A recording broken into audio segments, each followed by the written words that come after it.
Louvado seja nosso Senhor Jesus Cristo. Queridos irmãos e irmãs, querido Padre Jaciel, meu irmão no sacerdócio, amigo, a quem tive a honra de acompanhar um pouco quando estava no seminário de Aracaju. Querido seminarista Marcos William, caros coroinhas, querida comunidade de Santana do Ipanema, é uma alegria e uma honra estar aqui nesta noite para celebrar com vocês esta Santa Eucaristia, nesta novena de preparação para a festa de Senhora Santana, a excelsa padroeira desta cidade. Me sinto mais feliz ainda porque também eu nasci na paróquia de Senhora Santana, da cidade de Boquim, em Sergipe. Talvez vocês nunca tenham ouvido falar. Antigamente tinha uma referência que era a cidade da laranja. Então nasci também sobre o olhar desta avó querida de Senhora Santana. E durante 11 anos do meu ministério, também fui pároco da paróquia de Senhora Santana, na cidade de Simão Dias, em Sergipe. Então Santana me acompanha e espero que ela possa me acompanhar até o último dia da minha vida e da minha caminhada. Então, estar aqui para celebrar com vocês, na festa de Senhora Santana, uma festa tão tradicional, eu ouvi falar da festa de Senhora Santana, de Santana do Ipanema, há muitos anos atrás, de tal forma que a devoção, o amor de vocês pela sua padroeira é conhecido e ultrapassa, os limites aqui do estado de Alagoas. Deus continue abençoando esta comunidade e ao ver a multidão que está aqui participando para além das paredes, do âmbito do espaço interno da igreja, também em tantos outros espaços laterais, isso só fala dessa fé tão bonita e, ao mesmo tempo, de uma convicção que nós temos que Santana é uma boa avó que arrebanha seu povo. É verdade. Em todos os lugares onde Santana é a padroeira, a festa da Senhora Santana é realmente uma festa com a participação do povo de Deus. Deus seja louvado por isso e, portanto, nós queremos pedir a esta avó, a esta nossa padroeira, que ajude-nos, a nós, povo de Deus, a perseverarmos no caminho da verdadeira fé. Meus queridos irmãos e irmãs, a palavra de Deus de hoje, deste dia 20 de julho, dia do amigo, dia internacional da amizade, né? Louvemos a Deus também pelos nossos amigos, né? Amigo fiel, poderosa proteção, quem o encontrou descobriu um tesouro, diz a palavra de Deus. O que seria da nossa vida se não fossem os bons amigos? Então, nesta noite também nós queremos louvar e agradecer a Deus por tantos amigos que Ele nos concede e que tornam a nossa vida mais prazerosa. Deus seja louvado também pelos nossos amigos. Neste dia 20, portanto, nesta 15ª semana do tempo comum, nós estamos escutando na primeira leitura a história de Israel, portanto, a história do povo de Deus no Egito. E a gente hoje queria relembrar que nós começamos essa longa história do povo de Deus com o chamado de Abraão a sair da sua terra, a ir para a terra que Deus lhe havia de mostrar. E Deus fez a Abraão duas promessas. A primeira é que ele teria uma descendência numerosa. tão numerosa que não se podia contar. Seria como as estrelas do céu ou como as areias da praia do mar. E nós escutamos nos últimos dias Deus cumprindo essa promessa, sobretudo quando concede a Abraão e Sara um filho que lhes nasceu da velhice. Naquele menino, Deus começava a cumprir a sua promessa a Abraão de que seria pai de um povo numeroso. E a segunda promessa é que ele iria entrar em posse da terra que o próprio Deus iria lhe dar, a terra prometida. E eis que agora, portanto, nós estamos ouvindo esta narração que nos fala da posse da terra prometida e, antes disso, da narração da situação de Israel no Egito. Como era que vivia aquele povo? Nos disse a liturgia da palavra nos últimos dias. Era um povo forçado a trabalhar duro, portanto, um povo que vivia na escravidão, um povo que vivia na miséria e na opressão, um povo que teve que tolerar a eliminação dos recém-nascidos, justamente por causa do poder sobre o qual estava oprimido. De fato, meus irmãos e minhas irmãs, uma situação difícil, uma situação dolorosa. A gente lembra que a escravidão no Egito durou aproximadamente 400 anos. Um longo tempo, que poderia inclusive ter levado ao povo ao esquecimento de Deus. Mas também a palavra de Deus destes dias vai nos mostrar a intervenção de Deus em favor do povo, Deus que jamais abandona aquele que são seus. De fato, nós escutamos na palavra de Deus desses dias o momento que Deus aparece, inclusive no dia de ontem, na sarça ardente, para dizer a Moisés: eu vi a miséria do meu povo que está no Egito. Eu ouvi os seus clamores e por isso eu desci para libertá-los. A primeira verdade, portanto, que nós somos chamados a aprender da palavra de Deus é justamente esta: Deus não é indiferente aos sofrimentos do seu povo. Deus não é indiferente aos nossos sofrimentos.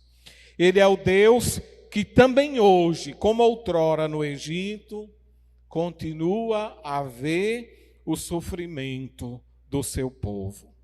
Não é à toa que esses dias a liturgia da palavra nos lembrou nos salmos que nós recitamos: o Senhor se lembra sempre da aliança. Ou como rezamos no refrão do salmo de hoje: o Senhor é indulgente, o Senhor é favorável. O Senhor é indulgente, o Senhor é favorável. Eu espero, meus irmãos e minhas irmãs, que a nossa presença aqui, no dia de hoje, bem como em todos os dias do novenário que nos prepara para a festa de Senhora Santana, nos lembre esta realidade. Nós que somos o novo povo de Deus, o Senhor se lembra sempre da aliança que fez conosco, porque o Senhor é indulgente e favorável, jamais esquece do seu povo. E esta lembrança, meus irmãos e minhas irmãs, é uma lembrança concreta para libertar o povo sofrendo na escravidão. Ele envia Moisés. Ontem na liturgia nós escutamos esse chamado de Moisés na sarça ardente: Moisés, Moisés. E ele se aproxima: tire a sandália dos pés, porque o lugar em que estás pisando é terra santa. Eu ouvi o sofrimento do meu povo que está no Egito. Hoje nós contemplamos o olhar dessa compaixão de Deus a partir da vocação de Moisés. Deus chamou Moisés para uma missão difícil, desafiadora, libertar o povo do Egito, mas garante a Moisés a sua presença e o seu favor. Como é que Deus realiza a sua promessa? Como é que Deus fortalece o chamado de Moisés? Ele revela seu nome. Quando Moisés recebe a missão de ir até o faraó, ele pergunta: eu vou obedecer, mas se os meus irmãos me perguntarem em nome de quem eu estou indo, o que eu deverei dizer? Qual é o teu nome? Aqui, meus irmãos e minhas irmãs, nós temos um momento fundamental na caminhada de Israel com seu Deus. Ontem a gente lembra que quando Moisés escuta que é Deus que está falando com ele, ele cobre o rosto, porque em Israel, no Antigo Testamento, havia a crença: ninguém pode ver Deus sem que possa ou sem que permaneça vivo. Então ele cobre o rosto. Hoje, ao chamar Moisés, o Senhor começa a revelar-se, a mostrar-se, revelando o seu nome. E qual é o nome de Deus? Eu sou aquele que sou. É um nome que deverá ser lembrado de geração em geração. Um nome tão sagrado e tão santo que Israel sequer ousava pronunciar. Yahvé. A gente sabe que Israel encontrou uma maneira de pronunciar o nome de Deus, Adonai. Mas esse nome não se podia pronunciar, Yahvé. E o que é que significa esse nome? O que é que significa dizer: eu sou aquele que sou? Meus irmãos, antes de ser uma característica da identidade do próprio Deus, o nome eu sou aquele que sou, que Deus revela a Moisés, é uma evocação de tudo aquilo que Deus fará. É como se Deus dissesse: eu sou aquele que será, somente eu existo.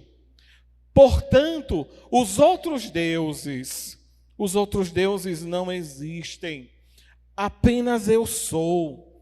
Apenas a mim deveis adorar. Somente eu serei capaz de libertar o povo. Só eu sou o Deus Todo-Poderoso. O faraó, no auge do seu poder, não é mais forte do que eu. Eu sou aquele que sou. Uma das estrofes do Salmo de hoje disse assim: então ele enviou Moisés, seu mensageiro. Também tinha enviado Abraão. Por meio deles, realizou prodígios. Na terra do Egito, ele realizou maravilhas. Eu sou aquele que sou, significa um Deus que através dos seus mensageiros, que através dos seus enviados, um Deus que realiza maravilhas. Nós cantamos, nós respondemos no Salmo, ele enviou Moisés, e Moisés era seu mensageiro, como tinha enviado Abraão, e por meio deles, realizou prodígios na terra do Egito, realizou suas maravilhas. Qual é a implicação, meus irmãos e minhas irmãs, desta verdade para o povo de Israel? Se eu sou aquele que sou, se somente Ele é aquele que existe, só a Ele se deve adorar. Assim, Deus queria libertar Israel dos seus ídolos, da adoração dos falsos deuses, da ilusão de adorar deuses de letra minúscula. De resto, é uma tentação que também nós hoje, povo de Deus, podemos ser vítimas. Deixar o Deus verdadeiro para ir em busca daqueles que não são Deus. Buscar a nossa libertação onde nós não a encontraremos. Baixar o nosso joelho e dar a nossa veneração àqueles que não a merecem. Israel precisou se libertar dos ídolos para adorar o Deus verdadeiro. Nós também precisamos nos libertar dos ídolos para somente ao Deus verdadeiro adorar. Conclusão para nós hoje, meus irmãos e minhas irmãs. Deus não é indiferente aos nossos sofrimentos. Deus não é indiferente às nossas dores. Deus não é indiferente aos problemas do mundo. Deus é sempre o mesmo, o Deus de misericórdia que escuta o clamor do seu povo, que ouve a sua voz e que atende às suas preces. Deus é o Todo-Poderoso que nos liberta.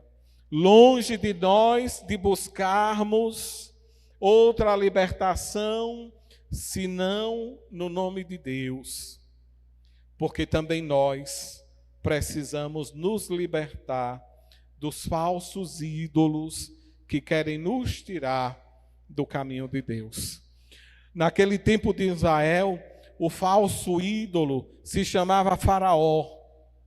O Faraó do Egito, que queria se colocar no lugar de Deus.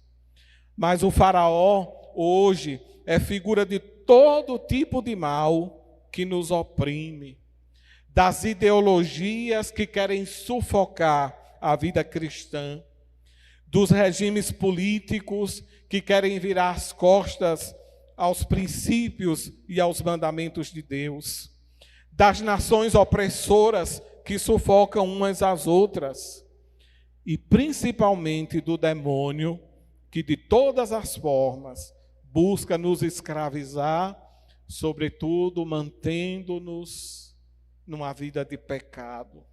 Destes ídolos, destes faraós modernos, Deus veio ao mundo para nos libertar.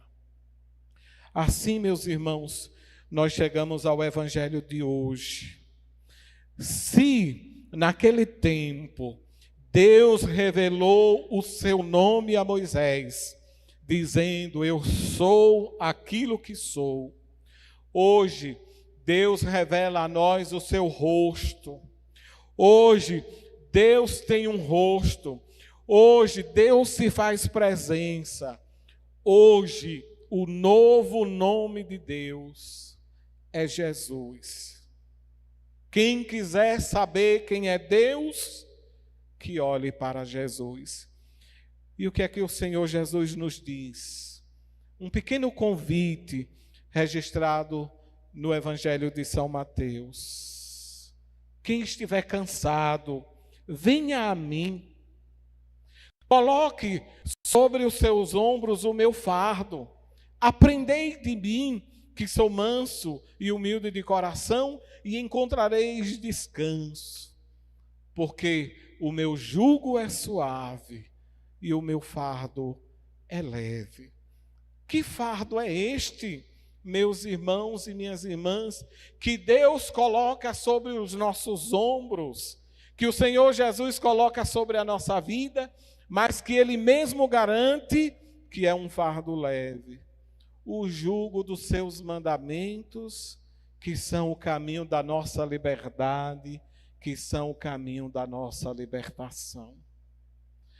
Traduzindo, eu nunca me esqueço de uma palavra do Papa Bento XVI, na jornada da juventude, Estamos às vésperas de uma nova jornada da juventude, e o Papa Bento XVI dizia àqueles jovens, lá na Alemanha, um país rico, um país abastado, mas com todos os problemas que às vezes as nações abastadas vivem, porque, dizia também o grande João Paulo II, São João Paulo II, a humanidade hoje é uma humanidade abastada, mas tantas vezes desesperada. Abastada de bens materiais, pelo menos em tantas situações e tantos países, mas desesperadas por falta de sentido e por falta de valores. Abastada, mas desesperada. Muitas vezes é esse cenário que também nós encontramos no mundo de hoje. E o Papa Bento lembrava a juventude naquela nação abastada e, quem sabe, em tantas situações desesperada.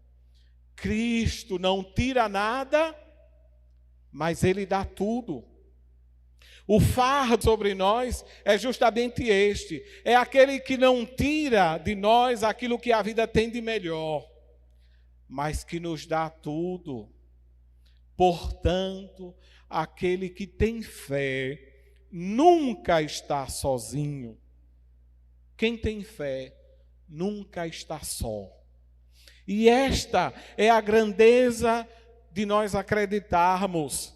E esta é a grandeza de nós termos fé. Esta é a grandeza de nós sermos seguidores de Jesus.